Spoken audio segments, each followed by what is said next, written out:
Is Bank of America a buy right now? That's the million-dollar question we are going to delve into today. The financial arena has been abuzz with chatter about the recent performance of Bank of America's stocks, fueling a surge of curiosity among investors. Some see it as a discounted gem, while others are hesitant, waiting for the scales to tip in favor of a definitive answer. We'll be unpacking this topic by examining key financial metrics of this banking giant. We'll be scrutinizing its recent stock performance and digging into the factors that could influence its future trajectory. We're also going to take a look at the broader economic outlook and how it could potentially impact Bank of America's standing in the financial world. So, fasten your seatbelts as we embark on this financial expedition to uncover whether Bank of America is indeed a buy in the current economic climate. And remember, this journey is best enjoyed together, so don't forget to subscribe and comment on the video. Stay tuned to find out more about the financials of Bank of America. Diving into the financials of Bank of America, several key metrics stand out. Let's start with the earnings per share. The market models currently predict an earnings per share of 83 cents for Bank of America's third quarter. This figure is a vital indicator of the bank's profitability. Higher earnings per share often translate to a higher stock price, and in this case, it's a metric that potential investors are keenly watching. Moving on, let's talk about net interest income. This is essentially the difference between the interest income that Bank of America generates from its loan business and the interest it pays to its depositors. With the central bank expected to raise interest rates due to rising inflation, there's potential for growth in Bank of America's net interest income.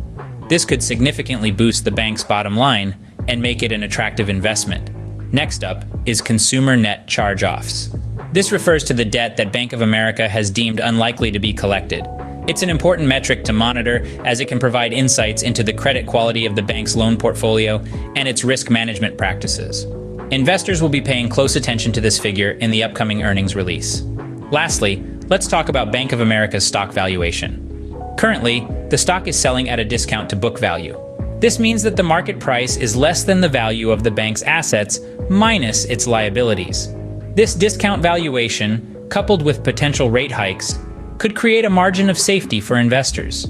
With these financials in mind, we can start to form a clearer picture of Bank of America's current position. The economic outlook plays a significant role in the potential performance of a company's stock. So, let's delve into how the broader economic environment could impact Bank of America.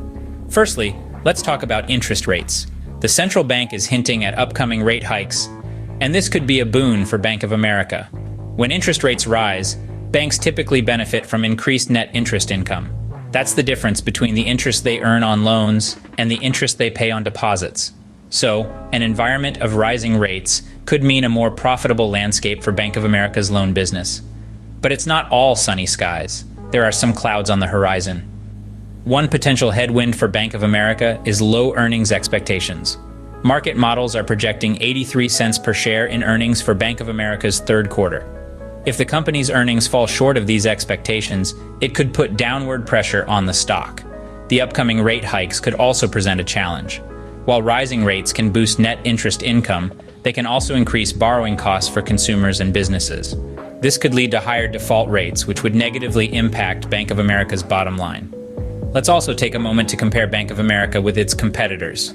Wells Fargo, another banking giant, is often seen as a comparable competitor. While both banks could benefit from the potential net interest income growth fueled by rate hikes, the comparison will be more nuanced, and it's important to consider the unique factors that could influence each bank's performance. To wrap up, these economic factors, the potential impact of upcoming interest rate hikes, potential headwinds including low earnings expectations and new rate hikes, and the comparison with Wells Fargo, could significantly influence whether Bank of America is a good buy right now. So, is Bank of America a buy right now? Let's recap what we've talked about.